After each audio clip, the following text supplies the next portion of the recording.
Next speaker will be Fredo.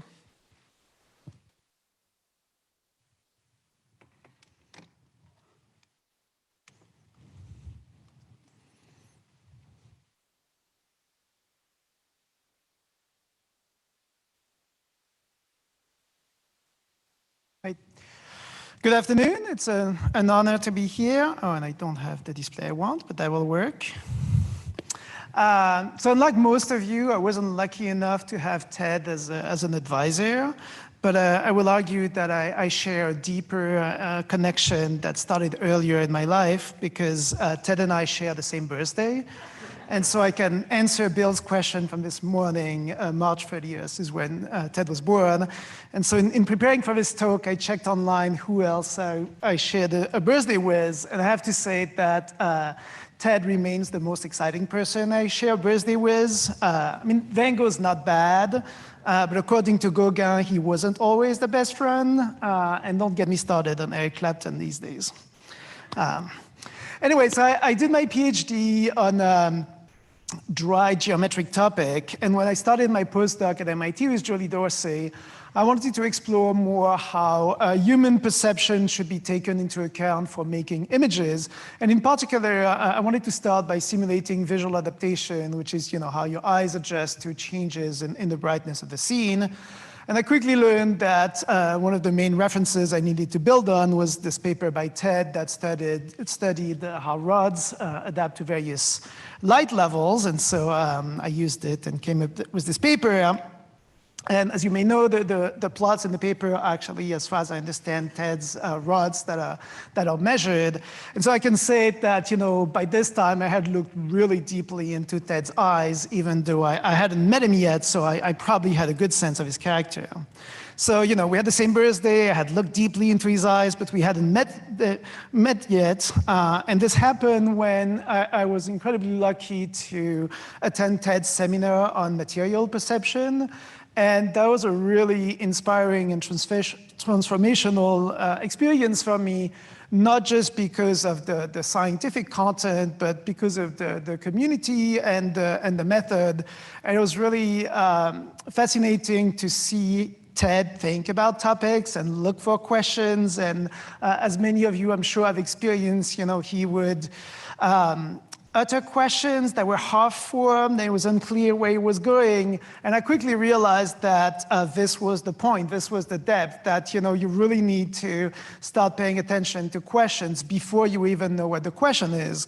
And really in research, exploring what the right question is the most important. And the other thing I learned in this seminar is the importance of taking art into account, learning from all these different fields, and not being afraid to be bold and look at interdisciplinary research. And really that emboldened me to try to look at how computer graphics, computer vision, human perception, and the visual arts relate. So I read a ton of books on the topic. At least half of them had the famous checkerboard illusion. And I created a class on the topic that really inspired a lot of my research afterwards. I wrote a paper to try to argue to my graphics colleagues that we should pay a lot more attention to these connections to art and science. I read a lot of Helmholtz, thanks to TED.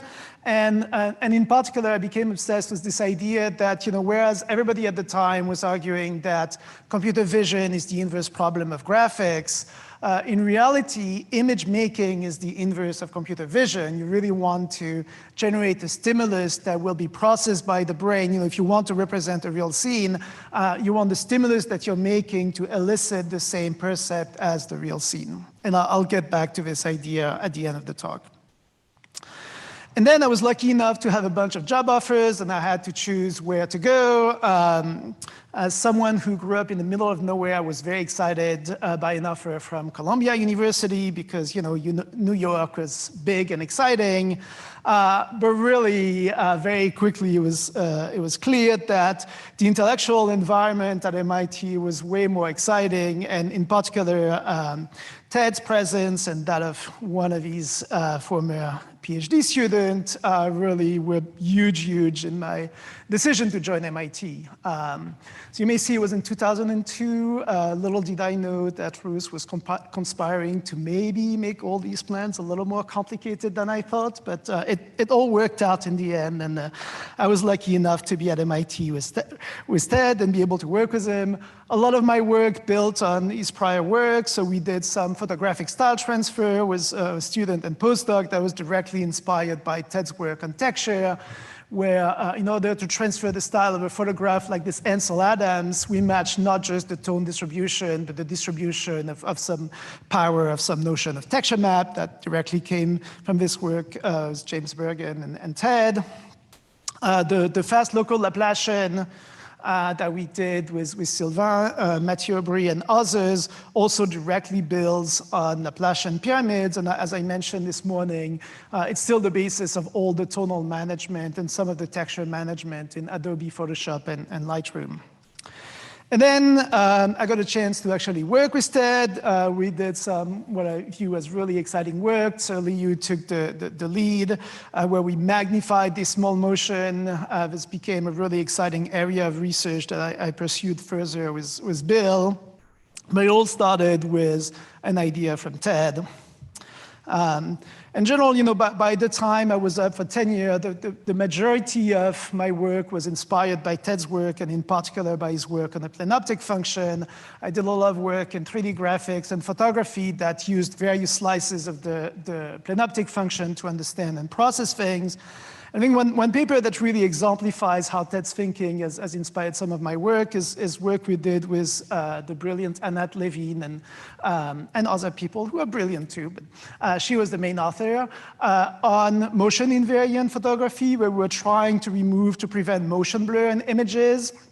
And we were inspired first by this work on wavefront coding that was trying to remove depth of defocus blur. And we were doing some fancy things with cubic plates in essentially the light field domain. And we used, the playbook of the planoptic function paper and said, oh, we know how to do these things in this slice of the planoptic function, namely the light rays and for the space.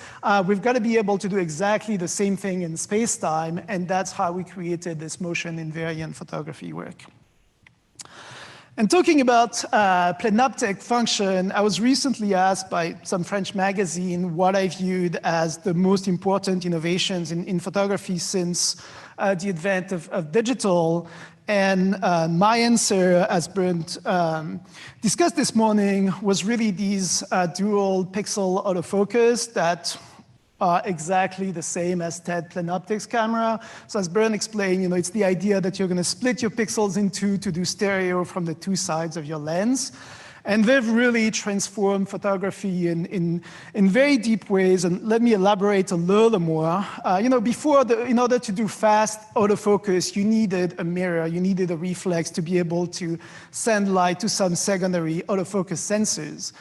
With these uncensored dual pixel autofocus, you get rid of all of this and you do the autofocus directly with the sensor, which means that the sensor can be active while you focus. So that means you get great autofocus in video, which used to be impossible. That means that you have access to the image, so you can do smart computer vision. You can detect faces, you can detect eyes. Eye-based autofocus is really transforming the way people do photography. You can do incredibly shallow depth of field, and the focus is always going to be exactly where it needs to be on the eye. And that was impossible before with DSLRs because the mirror was in the way. Removing the mirror also makes a lot of space to put useful stuff like lens elements, and it makes the design cheaper, more resilient, et cetera, et cetera. So this is really changing photography in a very profound way. As I said, probably the biggest innovation since cameras went digital. All right. So now I'm going to have a slightly more coherent part of my talk, and I want to share the work where I collaborated the more with Ted, which is this work on apparent ridges with my student at the time, Tilka Judd. And the work started with an intuition, an insight from Ted that was so sharp that essentially, from the first meeting, he had the introduction of the paper. People were very interested in generating line drawings from 3D models at the time. They still are. Line drawings are really cool. And the question was, where do you put the lines? How do you define geometric loci of useful lines? And Ted said, well, let's think about it. We know that human perception is sensitive to the variation in shading, but at the same time, we know that the perception of shape is very little affected by changes in lighting direction, in material appearance. So, we should keep whatever is left once you remove these, and what's left is surface normal. And then his second observation is that lines that are view dependent appear to do better than lines that are stuck on the location of the object. And then he must have said something like, oh, there's probably some math needed to solve this, and that's not my cup of tea, but you folks can figure it out. And so, from these observations, we built on the notion of curvature, but defined it in a view-dependent manner. We defined the extrema of this, blah, blah, blah, a little bit of algorithms to extract it from triangle meshes. And this led to apparent ridges, which you see here. They're the ones in the little box there, and hopefully you visually agree that they do a better job at conveying this smooth shape than previous methods. Suggestive contours were the big reference at the time, but apparent ridges capture a bigger set of features on the surfaces, and they're nice and smooth. 15 years later, I argued that the technique is still competitive. It's still the best human design line drawing extractor from shapes. Of course, now the best solution involves deep learning. So this is a really recent paper. I don't remember, it's last year or the year before. And you can see that their neural contours at the end do a little bit better. But you'll note that the references, it's compared to, occluding contours, which are really simplistic, but apparent ridges are still one big element of comparison. And the other element of comparison is pix-to-pix by Ted's former student, Philip Isola. And furthermore, not just that, but the deep learning solution actually starts with apparent ridges in order to compute its final line. So apparent ridges are still relevant to the state of the art because the state of the art starts with them to compute its lines. And so this brings me back to this philosophical perspective on images and how they're the inverse of the inverse problem, or how they're kind of an optimization where you try to create the stimulus that's going to be perceived the same way the scene you're trying to represent is going to be perceived. And so it's not quite exactly how we solved that problem in apparent ridges. I mean, we kind of did, but we mostly used Ted's brain to understand all these pathways and come up with a nice definition. And if you have a TED handy to solve your problem, it's always a great solution to do that. But in general, it would be nice to maybe go back to a more systematic technique that doesn't require TED all the time. And so the question is, can we generate line drawings really based on this first principle that we're trying to generate a stimulus that creates the same percept as the real scene you're depicting? Can we put human brains in the inner loop of some optimization to generate the drawing? Turns out human brains are slow, they're expensive, but the good news is that these days we're getting artificial brains that are not so bad at perceiving the world. And so the question is, can we try to solve this depiction problem by using artificial neural networks? And that's what we explored with Philip Isola and our student Caroline Chan. And this is a paper that's appearing as we speak, and which seeks to generate informative line drawings that convey the same impression as an input photograph. So the setup is that we have an input photo, we want to generate a drawing, and we want to optimize the drawing so that the percept is the same.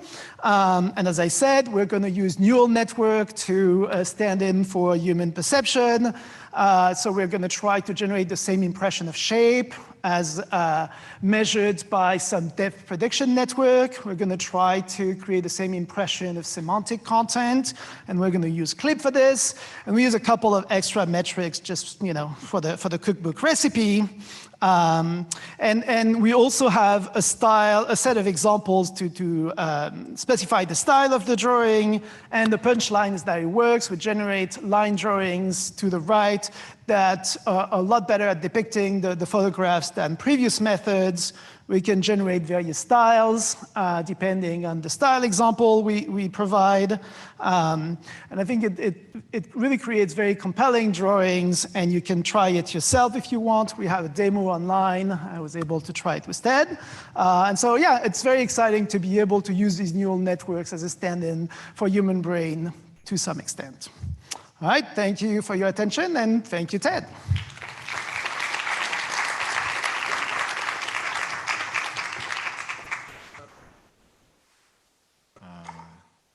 Okay.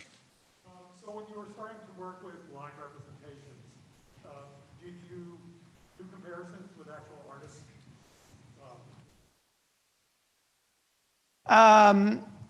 So did we do some comparison with artists?